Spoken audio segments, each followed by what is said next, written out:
As a title level DPS player, I've been planning on doing a video showing people how to improve their M+ damage output for a little while now. But when I opened my Warcraft Logs page the other day, I was greeted with a horrifying sight. Brother, It turns out, just because I play this game at a high level doesn't mean that I'm immediately good at every spec. I've only played Unholy DK for a month or so now, and I'm clearly doing something very wrong. But I also think this gives me a cool opportunity. Instead of me just telling you how to improve, I can actually apply the entire process directly to myself. I'm going to dig through my logs, my gear, my talents, and my gameplay, and work out exactly where I'm going wrong, and then take those changes back into Mythic Plus to see if they actually make a difference. So, this is how I go from a grey passing chud to putting out respectable damage in Mythic Plus. I may push high level keys, and I may make YouTube videos about high-end Mythic Plus strategy, but I suck sometimes just like everyone else. And this is how I fix it when that happens. The first port of call is going to be talents and gear, because if we're taking the wrong builds or stats into keys, we might very well just be gimping ourselves on damage before we even start. The first website that I use for this is Murlok.io. This website will show the stat breakdown, gear, and talent spreads of the top 50 ranked players for each class. Just don't be a dummy like me. Make sure that you're looking at the Mythic Plus rankings and not Arena. I've done this quite a few times. This gives us a good baseline to work from. We can check the average stat distributions first. These don't need to line up exactly, like my DK has a little bit more mastery than normal, but not enough of a difference to be concerned about. We can also have a quick peek at the most commonly used gear, particularly the trinkets for this section. I already know that the Guidon and the Gaze are best in slot, so there's nothing really much that I personally can gather from here. Murlok also has a talent breakdown. I actually prefer Archon for the talents. It performs a similar function to Murlok, but you can split it on Archon into specific dungeons instead of just broad talents. Speaking of, if we head over to Archon, this is something that I have been a little bit lazy with, setting up different talent builds for each of the dungeons in the current rotation. So, with this in mind, I quickly went through and created a build for all of the 8 dungeons using the Archon builds that were displayed. In fairness, Unholy's talents don't change dramatically between most dungeons at the moment, so there wasn't any enormous things going on here, but it's a good practice to get into, especially when it comes to specs that have different utility nodes and different talent nodes that can alter like damage profiles depending on the target counts in the dungeon. So, my gear is fine, my stats are reasonably good, and my talents were already pretty close to properly set up. Unfortunately, that means I can only really blame myself. And so, off to the logs we go. If you're not already in the habit of logging, don't stress. You can still search your character on Warcraft Logs, and then any run that you've done that someone else has logged will also show up there for you. We'll start by looking at Magister's Terrace. Weirdly enough, I do have a 93 pass for a +20, and then a 12 pass for a +21. So, I'm already wondering whether I may actually be executing things properly, and that the ones that are on the front page of my Warcraft Logs I've just fallen apart in for one reason or another. Even if that is the case, since I don't know exactly what the difference is, I still need to know what's going on. Placing the 2 logs side by side, there actually isn't a super noticeable difference between them. I normally start in the damage done tab, mainly looking for like obvious mismatches in the order and distribution of my abilities. Comparing these 2 runs, I'm not really seeing anything that varies a great deal. I compare the same sort of thing in the casts tab. This is often a much easier way to spot breakdowns in your rotation because it will show you specifically how many casts of a certain ability you've used. I'm casting abilities at roughly the same frequency in both runs, and my overall casts per minute is fairly similar as well. So, why is there such a massive difference then? Well, one key is 1 level lower, which may be impacting things a little bit, but more than likely, the bad 21 either had deaths, awkward pull sizes, or some tank routing issues. When keys get scuffed like that, your damage will inevitably suffer alongside it. That means that comparing these 2 runs doesn't really tell us much, so instead, let's compare my log against another DK in Magisters. If we click the compare button and then set the duration difference to something reasonably close, like 60 to 90 seconds, and then hit search, Warcraft Logs will give us a collection of similar Magister's Terrace runs around our key level to compare against. I normally pick one that's like a few places down the list. The very top logs are often people doing some like giga crazy route, so something a little bit lower tends to give a more realistic overview of like what you actually need to be doing. And this is where we do finally start to see some differences. In the better DK's log, they are pressing Death Coil significantly less than I am, and I'm also getting considerably less Putrefy casts than them.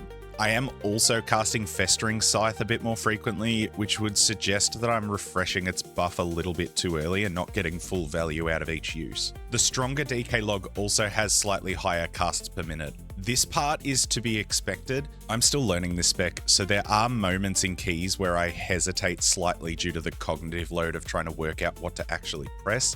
That side of things should gradually mend itself with practice. But the ability usage breakdown is more important. If we look at one of my Seat of the Triumvirate logs, using the same process, it's almost an identical story.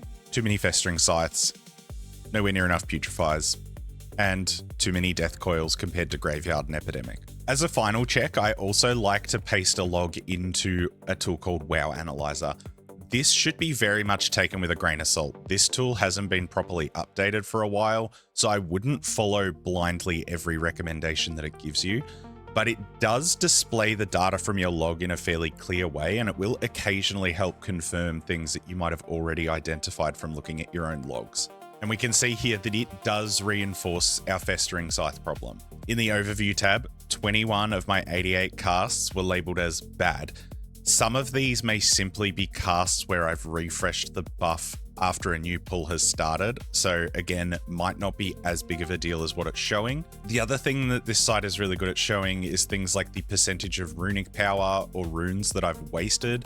Even if the recommendations aren't completely accurate, these raw numbers can sometimes point you in the right direction of where your rotation is falling apart. So coming out of these analysis, we now have three main things to work on. The last thing that I like doing is watching a talented player on the same spec.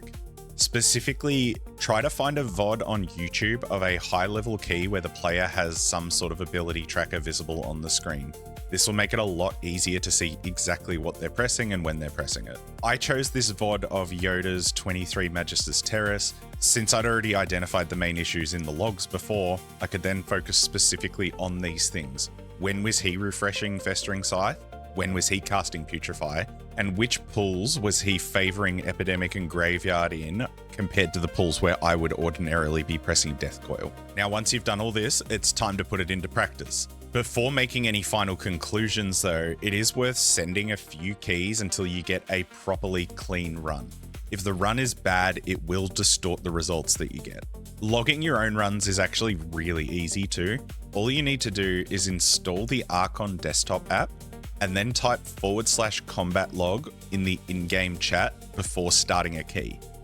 Once the run is finished, you can head to the logging tab in the app and it should automatically select the log folder for you. From there, you just click upload. It's pretty much that easy. The first run that I put things to the test in was this +22 Magisters, although unfortunately we didn't get the cleanest data out of this. The tank made a few fairly unusual pulls and there were a few deaths throughout the run, so it definitely wasn't the clean attempt that we were looking for. Even still, while actively focusing on the issues that we had identified, I still managed to pass a 39. This obviously isn't amazing, but considering how scuffed the run was, it did suggest that I was already performing closer to where I wanted to be. Later that evening, I did manage to clear a +21 Pit of Sauron. I wasn't recording the run itself, but I did capture the log for it. Throughout the key, I was focusing very intently on the three main factors that I identified from the log review before. And at the end of the run, we hit a 74th percentile for the key level. This isn't some Giga Pumper rank 1 log or anything like this, but it is now firmly within the region of what I would consider acceptable damage. For those who don't know how to read logs, you normally want to read the key percentage. So for this log, it is basically saying that we performed better than 74% of all other Unholy DKs that have done a +21 pit this season. If you look at the first number, especially at higher level keys, you'll basically always be a 99 because it'll just compare you to like every little Timmy that's done a +2. Now we can also compare our run against another strong DK log. From this, I can gather that our issue of overcasting Death Coil and overusing Festering Scythe is mostly gone. On both of these fronts, my log is now lining up much more closely with the other log. There is still the lack of Putrefy casts though. There is a general rule of thumb, and this is a very DK specific thing, that you should only use Putrefy during Dark Transformation or Army. However, I think what is probably happening is that these stronger DKs are probably also sending a few naked Putrefies outside of their major cooldowns, particularly in AoE. I am assuming that this is because Death and Decay will generate those charges back pretty quickly in large packs, so they may still have enough time to be able to regenerate their Putrefies before their cooldown window comes back. That will be the next thing that I will try to improve. As you can see though, this is all just a work in progress. Realistically, improving your Mythic Plus performance is a circular thing. You pretty much go into keys, gather the data, identify what you're doing wrong using that data, implement potential fixes, and then rinse repeat until everything falls into place. As an extra confirmation, I also had this log from a Skyreach last night.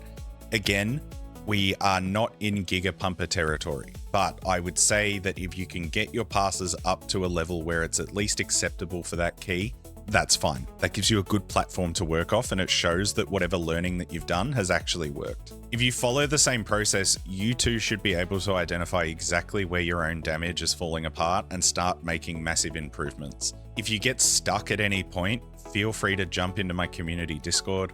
We're currently at over 1,000 members, many of whom would be more than happy to help you with your own log reviews. A massive shout out to my YouTube members, The Joy of Checks, Tobias, Yulem, and Is This Real at the Keystone Legend tier, as well as to everyone else appearing on the end screen.